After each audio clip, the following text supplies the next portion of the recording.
धनगर समाजाला एसटीतून आरक्षण देण्याच्या मागणीसाठी या ठिकाणी धनगर समाजातील जे काही आंदोलक आहे पुणे जिल्हाधिकारी कार्यालयाबाहेर आंदोलन करतायत आणि एसटी आरक्षणाची अंमलबजावणी करावी अशा पद्धतीची मागणी या सगळ्या आंदोलकांकडून होताना पाहायला मिळते। त्यामुळे या ठिकाणी जोरदार घोषणाबाजी सुद्धा या सगळ्या आंदोलकांकडून होत आहे आणि नेमकी काय या सगळ्या आंदोलकांचं म्हणणं आहे ते आपण जाणून घेऊयात।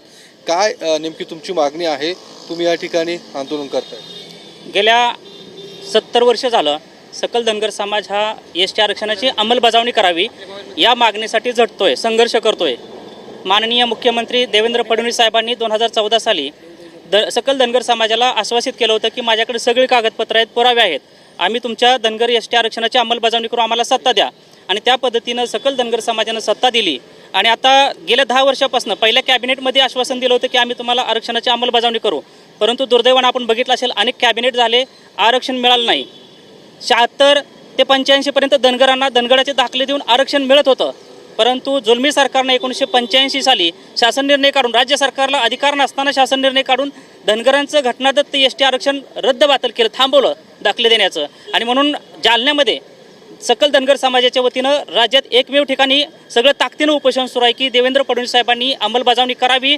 आम्ही सगळेजण दीपक बोराडे साहेब जे आमचे आंदोलनाचे उपोषणकर्ते आहेत तिथे ते जालन्यामध्ये बसलेले आहेत, जीवाची बाजी लावून गेले 7 दिवसापासून त्या ठिकाणी उपोषण करतायत आणि महाराष्ट्रातला सकल धनगर समाज हा जालन्यामध्ये एकवटलेला आहे। आज आम्ही या जिल्हाधिकारी साहेबांना देखील देवेंद्र फडणवीस साहेबांच्यापर्यंत हा मेसेज पोहोचवू इच्छितो यांच्या माध्यमातून की सकल धनगर समाजाचे एसटी आरक्षणाची अंमलबजावणी तुम्ही दिलेल्या आश्वासनाप्रमाणे तातडीनं करावी।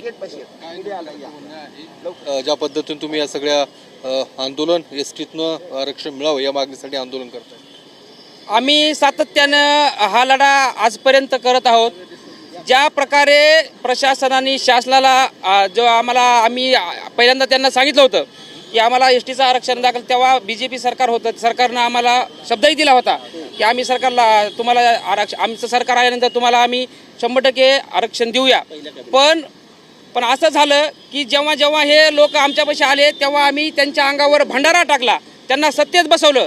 पण आज हा धनगर समाज ज्या वेळेस त्यांना भंडारा टाकू शकतो त्यांच्या अंगावर शेण देखील फेकायला तयार राहतो, कारण की आमचं जर आरक्षण आता नाही दिलं तर सकल महाराष्ट्रामध्ये धनगर समाज आता तीव्र आंदोलन करणार आहे। आणि आमचे बोराडे साहेब जे बसलेले आहेत त्यांना पाठिंबा म्हणून पुणे जिल्ह्यातून आम्ही सकल धनगर महासंघाच्या वतीने इकडं निवेदन देत आहोत। आता आमच्या धनगर समाजाची 81 सालापासून आणि सुरुवातीपासून आज सरकार काय करते, नसणाऱ्यांना देते आणि आमचं 36 नंबरला आहे ते आम्हाला देत नाही, म्हणजे आम्ही किती शांत राहायचं? आम्ही आज 70-75 वर्ष शांत राहिलोय। आता इथून पुढं अशी अराजकता माजल महाराष्ट्रात की सर्व समाज आता एक झालेला आहे आणि आमचे दीपक बोराडे साहेब जालन्यात बसलेले आहेत। आता एकमेव आंदोलन तिथं पाठिंबा सर्व महाराष्ट्राचा समाजाचा आहे, पण आमची सरकारला अशी विनंती आहे की जर तुम्ही आम्हाला दिलं तर आम्ही ओबीसी मधून जवळजवळ 1.5-2 कोटी बाहेर पडतोय, ओबीसीतनं बाहेर पडू।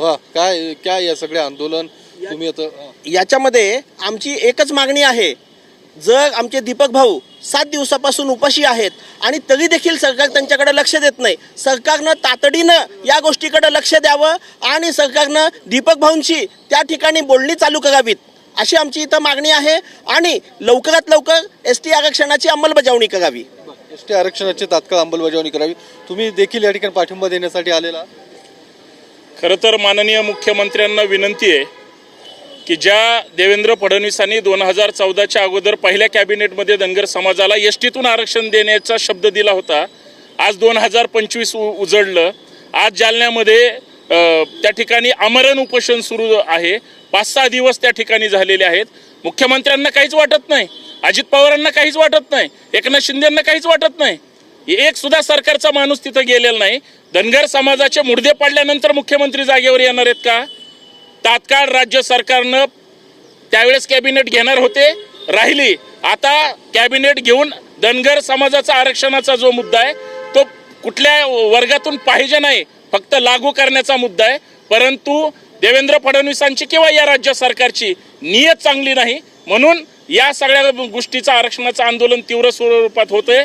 धनगर समाज रस्त्यावर आलेला आहे आणि धनगर समाजाच्या आरक्षणाच्या आंदोलनात जर सरकारनं तोडगा काढला नाही, या माध्यमातून मी सरकारला इशारा देऊ इच्छितो, संभाजी ब्रिगेड सुद्धा धनगर समाजासोबत रस्त्यावर उतरून तीव्र आंदोलन केल्याशिवाय मुख्यमंत्रीच काय उपमुख्यमंत्रीच काय कुठल्याही मंत्र्यांना महाराष्ट्रात फिरू देणार नाही, लक्षात ठेवा. तर आपण पाहिलं या सगळ्या धनगर समाजाचं आंदोलन या ठिकाणी सुरू आहे आणि धनगर समाजाचं एसटीच्या आरक्षणात अंमलबजावणी करावी अशा पद्धतीची मागणी या सगळ्या आंदोलकांची आहे. कॅमेरामन विकीसह मी योगेश बोरसे, TV9 मराठी, पुणे.